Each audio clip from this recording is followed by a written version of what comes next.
Let's call this meeting of Veterans Affairs and Emergency Preparedness to order. If Rep. Pielli could lead us in the pledge.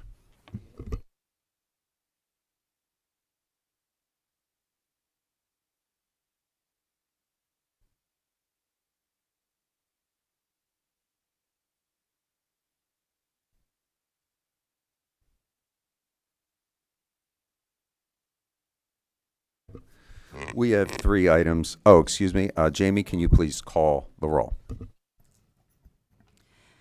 Chairman Solomon, Here.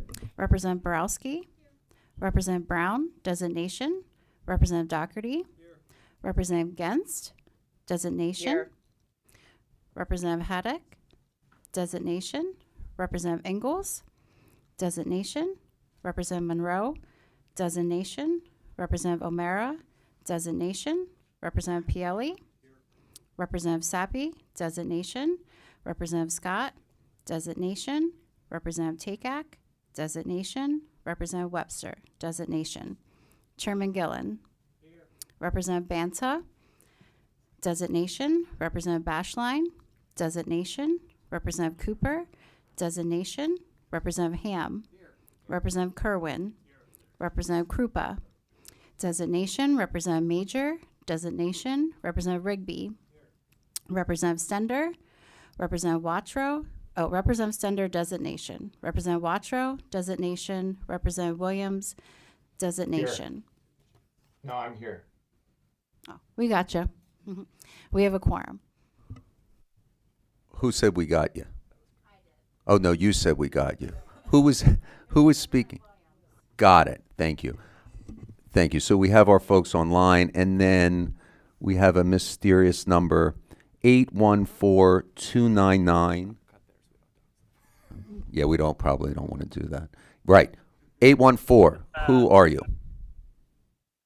Bashline, I'm here. What was it? Rep Bashline. Thanks so much. So everyone's identified. Got it. Okay, thank you, everyone. We're going to first take a motion from Chairman Gillen, seconded by Representative Doherty, to bring up Senate Bill 129, printer's number 78, authored by Senator Mastriano. Welcome, sir, and please proceed with your comments. Thank you, Mr. Chairman. It's an honor to be here with you. Chairman Solomon, Chairman Gillen, thank you, and members of the committee. This legislation, Senate Bill 129, would help strengthen the oversight of our 6 state veteran homes through their existing advisory councils. Overall, the bill solidifies and strengthens the real purpose of the advisory council as far as our oversight of our 6 important homes that takes care of our war heroes. Secondly, it revamps the councils to include 15 members with 3-year terms. The most important I can go into details if there's questions, but the most important aspect of this change would be a family member being on the council. This was something that Senator Baker advocated, and she's a co-prime with me on this. Thirdly, it requires the department to provide a subject matter expert to be available for advisory council meetings, whether it's nursing or other expertise. Fourth, it places an open meeting requirement on the council. And fifth, it requires the council, the department rather, to provide us, the General Assembly, with an annual report. This language was worked with the DMVA, of course, as well as with Senator Baker. Senator Baker could not be here today, but her interest comes from her many years of service as a Senate appointee to the Oversight Council of the Gino Merrily Veterans Center in Scranton. Our goal in this bill is simple: to build upon the existing advisory council's model, bringing new and different voices to the table to improve resident care and to make each facility the best it can be. Last session, Senate Bill 933 was unanimously passed by the Senate, taken up here by this committee. Thank you for that. But unfortunately, session ended before we got it across the finish line. I want to thank Chairman Solomon for moving this so expeditiously, for your support in this legislation, and for looking out for our veterans and their family members. It's much appreciated, and I'm subject to your questions. We are joined by Representative Scott and Representative Haddock. Questions or comments on Senate Bill 129? Chairman Gillen? Oh, wait. Do we have anyone online? No one? Okay, Chairman Gillen. Thank you, Senator Mastriano. I like it. I visited in the homes. These are dignified servants. They have served their nation with honor, and I think it's our opportunity to serve them with oversight, with transparency. I like the idea of having family member on the council who has more vested interest than somebody sharing a common DNA. So I heartily recommend this to the committee and look for a unanimous vote. Thank you, Mr. Chairman.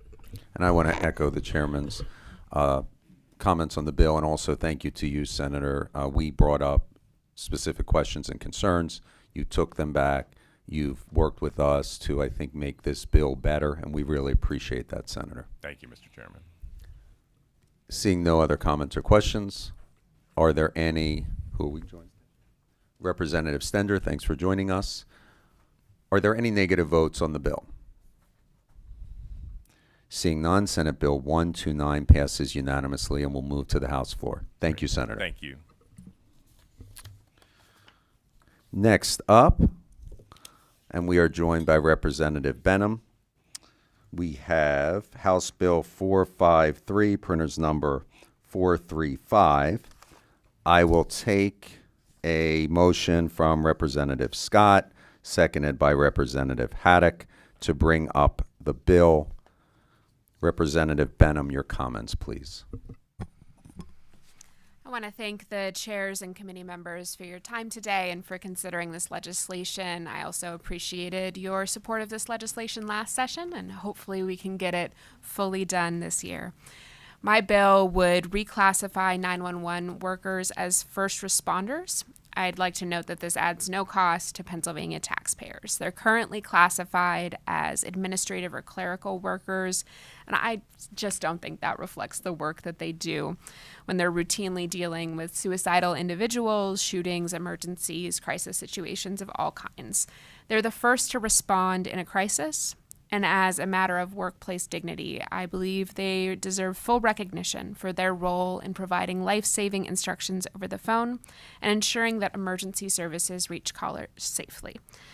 This classification can elevate the job's prestige and help boost recruitment and retention while allowing workers to negotiate for resources like employee mental health. During the pandemic, being classified as first responders would have allowed telecommunicators to qualify for the same federal benefits as other first responders, like priority testing, vaccination, and economic relief benefits. I ask committee members for a yes vote, and thank you all again for your consideration today. Thank you, Representative. We're joined by Representative Takak. Are there any questions or comments?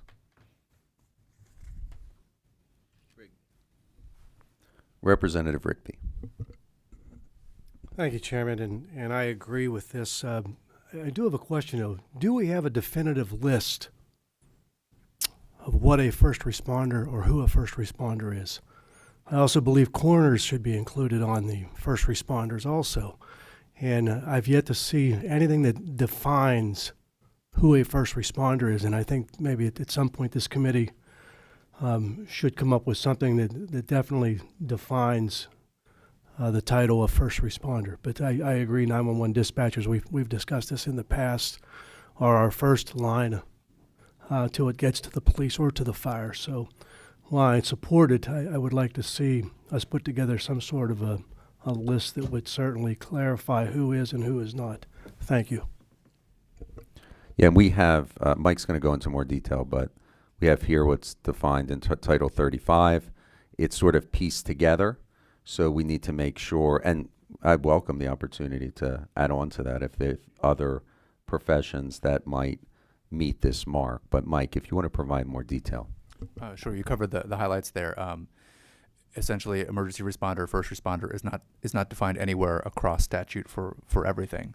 This here would consolidate it, or it would synchronize it throughout Title 35, so that anywhere emergency responder is defined, it would include a 911 telecommunicator just in Title 35. I think in this instance, it's only two spots: interstate mutual aid and the mental wellness program. But that's the basis from which we can build into the future. I know in prior sessions on different legislation, we had considered adding coroners to that legislation, and again, that was a piecemeal approach. So that's something that we'll continue to work toward. Thank you. I appreciate that. Representative Scott.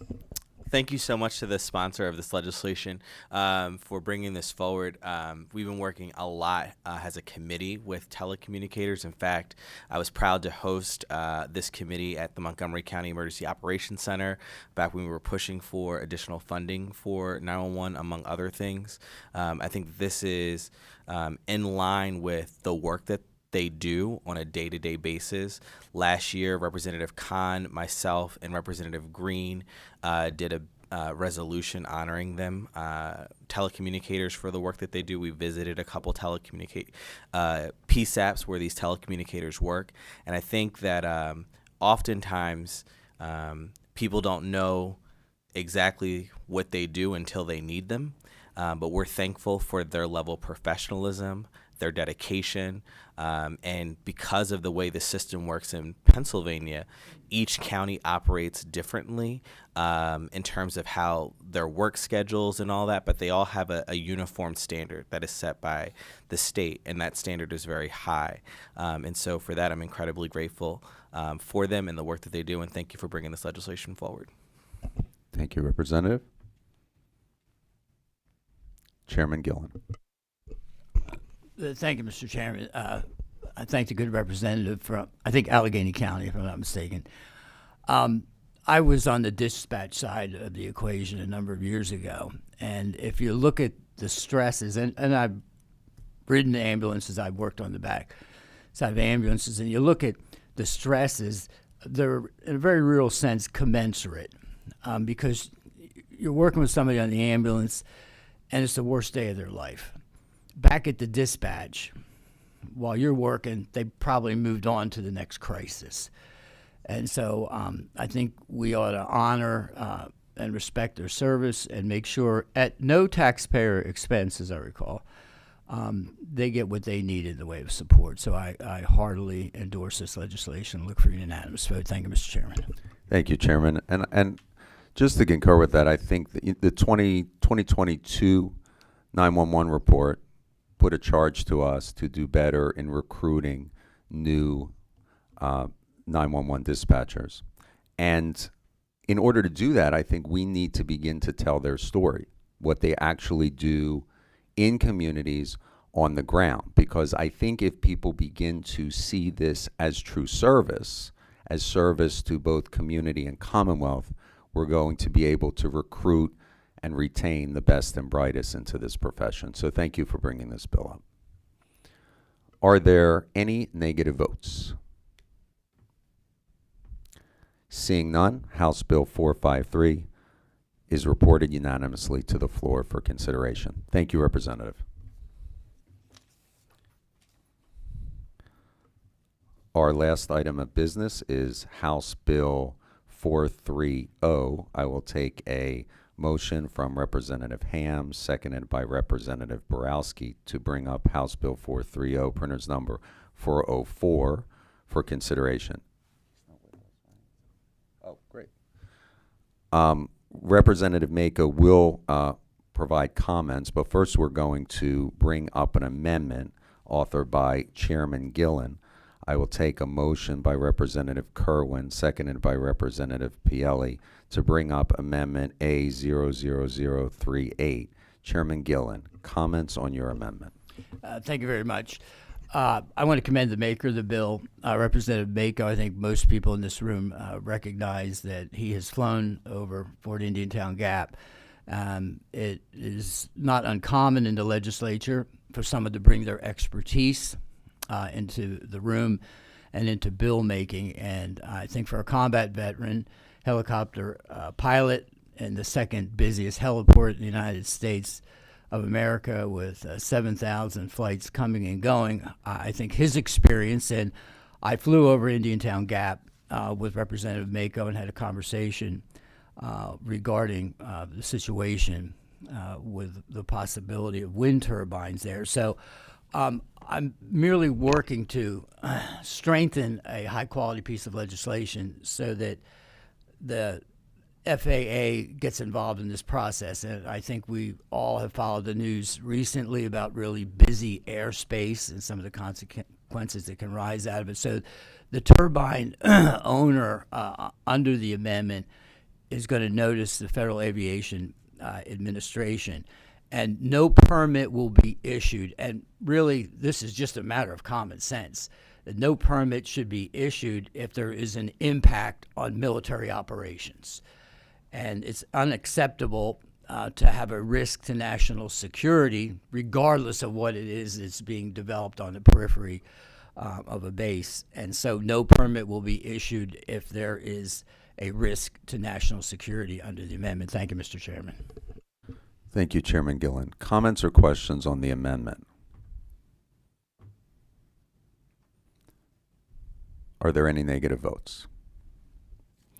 Seeing none, Chairman Gillen's amendment is now adopted into House Bill 430. Representative Mako, on the underlying bill, your comments, please. Yeah, thank you, Mr. Chairman. No, I appreciate it. And not to belabor the point, but I just wanted to say thank you for bringing the bill up. And Chairman Gillen, he hit the nail on the head. And 430 really just highlights what we've all seen in the last few weeks with these several aviation accidents. And we need to be doing everything we can to mitigate these unnecessary dangers. And so I appreciate his amendment, and I think it strengthens 430, and hopefully we can get it over the finish line this session. Thank you, Mr. Chairman. Thank you, Representative Mako. Representative Williams. Thank you, Mr. Chairman. I just wanted to highlight, one of the issues that's contained in here. As many of you know, I used to fly in F-18s, and part of the mission is flying low-level routes. We, on this committee, I want to say about 2 or 3 years ago, during session, went and took a tour at Fort Indiantown Gap, and Representative Mako hosted us in one of the helicopter squadrons taking low-level routes through the training spaces there, and in particular, pointed out the ridge lines where some of these wind turbines were proposed. And I can tell you, having been formerly in Marine Corps aviation, that these high structures, not just wind turbines, but water towers, fire towers, become the checkpoints. And in part, the reason the checkpoints are there is so that we lay eyes on these hazards to aviation. And in addition to that, we're required periodically to update our charts with something that's called NOTAMs, Notice to Airmen, and almost regularly the NOTAMs involve vertical structures that we have to avoid. They're not otherwise annotated on our charts because they are hazards to flight. So I think it's imperative, and part of the reason we took these familiarization flights in helicopters at Fort Indiantown Gap was to see these training routes and to see where the proposed wind turbines were going and to see how adversely they would impact training for our National Guard and our Air Guard. So with that backdrop, I would ask the committee to be a yes vote. Thank you. Thank you, Representative Williams. Other comments? Representative Kerwin. Thank you, Mr. Chairman, and I want to thank the sponsor of this bill for bringing it forward. This is an incredibly important piece of legislation because it's going to ensure the streamlining of training for our National Guard as well as combat readiness for our aviators. This bill is really important to me as a National Guardsman and somebody who has flown in Fort Indiantown Gap airspace as a troop in the back of a helicopter. And you think this is important, especially now with everything that we see in the news, to protect our military aviators as well as the troops that fly in those aircraft. So I'm a yes on this vote, and I'm incredibly appreciative of the sponsor for bringing it up. Thank you, Mr. Chairman. Thank you, Representative. Other comments, questions? Chairman Gillen. If the pilots say we need the bill and Representative Kerwin, who's ridden in the back of the helicopters, say we need the bill, I agree with them. Let's vote yes. Thank you, Mr. Chairman. Thank you, Chairman Gillen. I just want to thank Mike leading my team, who conducted 5 meetings, many discussions to improve the bill, bring folks together at both the state and federal level. I really appreciate your efforts, Mike. Thank you so much. Are there any negative votes on the bill?